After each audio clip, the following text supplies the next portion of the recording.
¿Cómo están? Les doy la bienvenida a una nueva edición del programa Perfiles de la Justicia.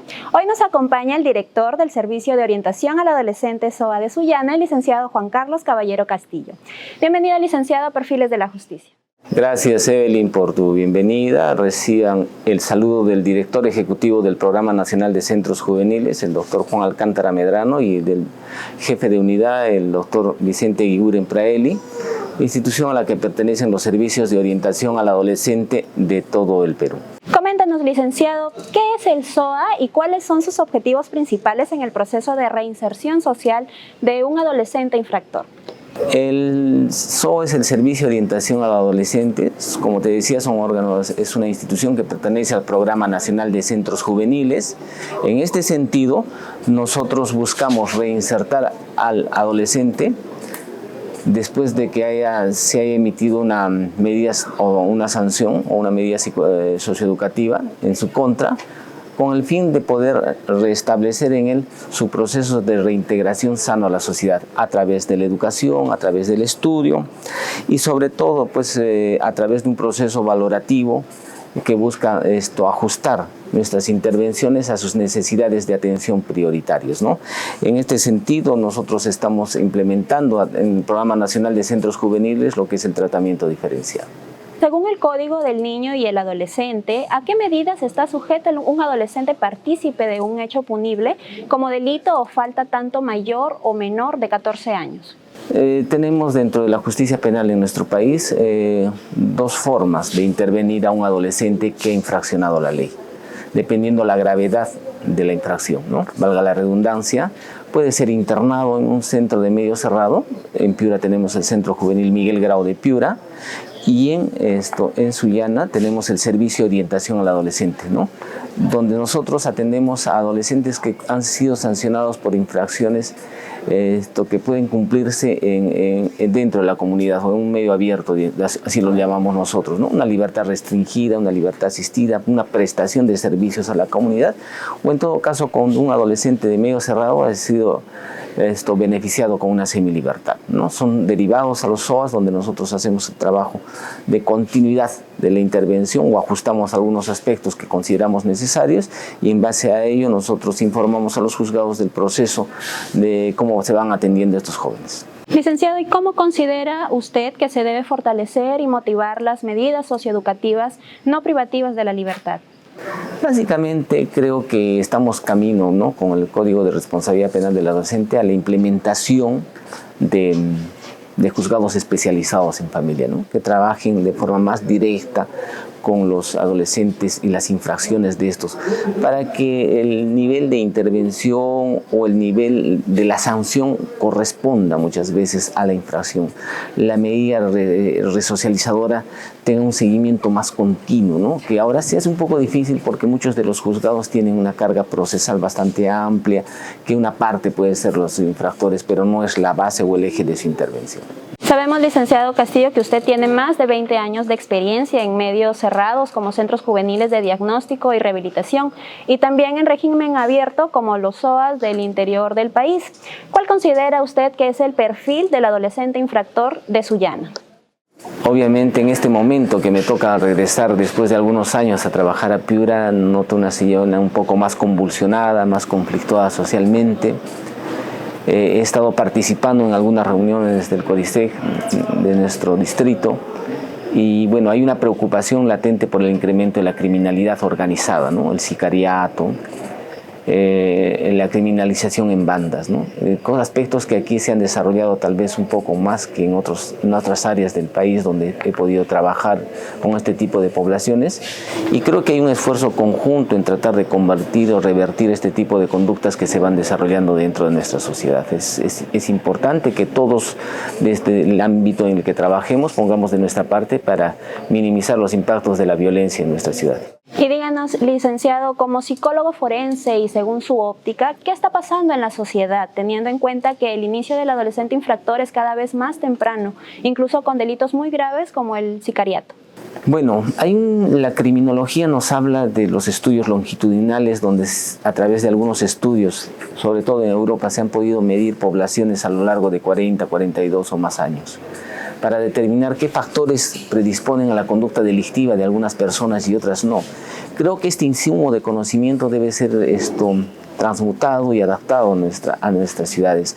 Creo que es importante que determinemos los factores de riesgo social que están predisponiendo al desarrollo o la apertura o el fortalecimiento de estas conductas criminales.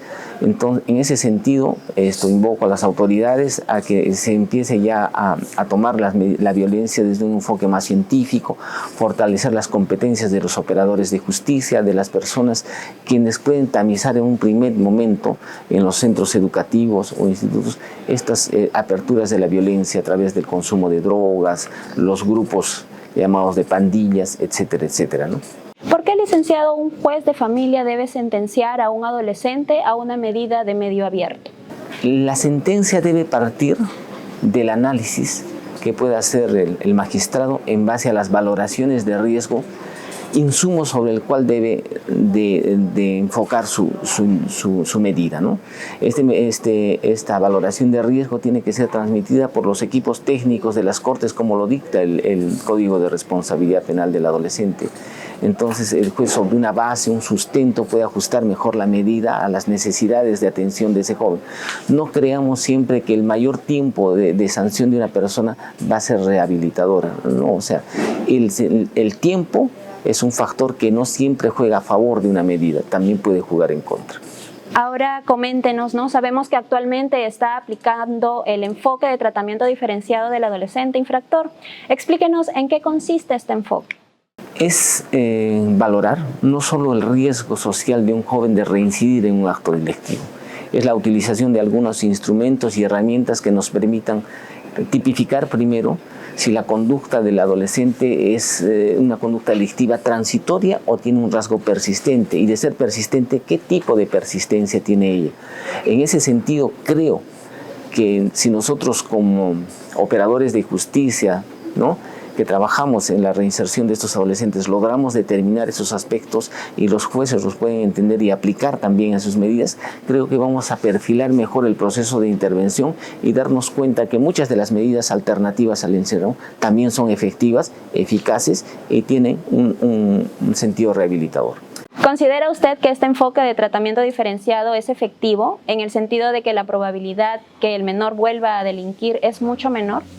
Va a ser efectivo. Y no solo lo hablamos desde una experiencia personal a lo largo de 23 años de trabajo con infractores, lo hablo en el sentido de que nosotros perfilamos o nos hacemos uso de la ciencia que va en proceso evolutivo. Vemos en los medios electrónicos que utilizamos cada día, también en el estudio de la criminalidad hemos hecho avances importantes a nivel mundial. Y muchos de estos insumos nos van a permitir acentuar este tipo de intervención y hacerlo efectivo con personal calificado, con profesionales conocedores del tratamiento diferenciado, con unas buenas valoraciones de riesgo, con instrumentos adaptados a nuestra realidad y sobre todo con la intención y el cariz de creer en nuestro trabajo. O sea, la resocialización no puede ser una utopía o algo que sea gaseoso, es algo concreto, efectivo, y hay muchos ejemplos de ello. ¿Cuál es la importancia de la familia y qué se puede hacer en el proceso de reeducación del adolescente infractor, considerando que la mayor parte de estos menores vienen de hogares disfuncionales? Decimos nosotros que una parte importante a trabajar es la conciencia de error, la conciencia de daño que puede tener el joven. Lo mismo se debe trabajar con la familia. Muchas veces la familia puede ser un factor protector para que el adolescente asuma y busque redimir su culpa, o puede ser un factor que puede entorpecer este proceso dependiendo de cómo se está desarrollando esa dinámica familiar. La monoparentalidad puede ser un factor de riesgo en algunos momentos, pero también, como hace muchos años, un sociólogo, psicólogo, el doctor Tom, hizo un estudio donde nos permitió conocer que muchas de las personas que trabajaban en barrios, en barras bravas, no eran pues como se creía un inicio, producto de familias monoparentales. No era así. La mayoría venían de hogares con padres y hogares constituidos con ambos padres. En ese sentido, creo que es una realidad más latente y más común la monoparentalidad, pero sobre eso también se han tejido buenas redes de apoyo social y buenos patrones formativos dentro del hogar. Licenciado, usted hace unos días sostuvo una reunión con el presidente de la Corte de Sullana, el doctor Pedro Elizana. ¿Qué opina del trabajo que se viene realizando en el Distrito Judicial? Creo que es muy importante y loable y digno de destacar el interés del presidente de la Corte de fortalecer las áreas de trabajo con infractores. En vista de ello, nosotros también, y ante pedido de él, hemos alcanzado una propuesta de capacitación para los equipos técnicos del Distrito Judicial en función de hacer más viable y operativa su trabajo. Creo que es de imitar y de fortalecer y de copiar este tipo de trabajo. Y cuéntenos, ¿qué proyectos se pueden trabajar en forma coordinada como institución dependiente del Ministerio de Justicia? Creo que es importante generar el acercamiento de la comunidad para las zonas vulnerables. Y no solo hablo de vulnerabilidad por los desastres climatológicos que estamos viviendo, las inundaciones, aniegos y demás en nuestra comunidad. Hablamos de los sitios donde la criminalidad se está acentuando, se está normalizando. Creo que en ese sentido se ha propuesto al señor presidente de la Corte Superior de Justicia de Sullana promover ferias preventivas justo con una línea de acción de la Corte, que es Justicia en tu Comunidad, ¿no? Para hacernos presentes en esas zonas. ¿Podría indicarnos, licenciado, cuántos adolescentes tiene a cargo y qué jurisdicción comprende? Tenemos actualmente 43 adolescentes de la Corte Superior de Justicia de Sullana y Piura. Nuestro SOA atiende a los 2 distritos judiciales y en ese sentido estamos buscando fortalecer y descentralizar nuestro trabajo para hacer más directo el acercamiento con el adolescente infractor. Doctor Caballero, ¿alguna historia de vida de adolescentes que nos pueda contar que hayan logrado revertir su modo de vivir y se hayan convertido en hombres de bien, que brinden un servicio a la sociedad honestamente? ¿Es posible? Hay muchos. Uno que siempre quedará, hace poco, unos días, una usuaria del SOA en Arequipa, donde trabajaba hasta hace unas semanas antes de llegar a Sullana, ha ingresado a la universidad, al programa de Derecho, en la Universidad Nacional de Arequipa. Hace muchos años, uno de nuestros adolescentes, cuando trabajaba en la ciudad de Cusco, ingresó a la Universidad Nacional en un examen ordinario en primer puesto. Sacó la nota de 20, que fue una nota histórica, y que ello nos llevó a la reflexión de que el encierro es una circunstancia, como se los decimos a los jóvenes, donde uno asume la enseñanza y sobre eso fortalece otras competencias y habilidades, y fortalecer y desarrollar la resiliencia es un aspecto que trabajamos con ellos. Ese es alguno de los muestras, y muchos chicos de por aquí que hemos atendido en una primera etapa mía trabajando en la ciudad de Piura en el año 2015 y 2016, pues son chefs, tienen restaurantes, trabajan en la Corte de Piura. Encontré 2 adolescentes que trabajaban y habían estado en un centro juvenil. Aquí también han hecho stage algunos adolescentes, y así los vamos encontrando y vinculando con nuestra sociedad y mostrando que la resocialización es posible. Estamos llegando al final de esta entrevista y queremos agradecerle la disposición que ha tenido usted con nosotros, ¿no?, de brindarse un tiempo aquí en Perfiles de la Justicia. Brinde, por favor, unas palabras finales a nuestro público. Bueno, agradecer nuevamente por la entrevista, y sepan que el equipo del SOA, el equipo de profesionales de psicólogo, trabajador social, promotores sociales o educadores sociales, seguridad, están comprometidos con resocializar a los jóvenes. Hay un trabajo serio, científico y ordenado que busca esto, pero con el apoyo de la comunidad e instituciones como el Poder Judicial y la Corte Superior de Justicia de Sullana. Muchas gracias por ello. Gracias a usted, licenciado. Bien, y de esta manera hemos llegado al final de esta edición. Les invito a compartir este video en sus redes sociales para que más personas nos vean. Nos reencontramos en una próxima edición. Muchas gracias, hasta luego.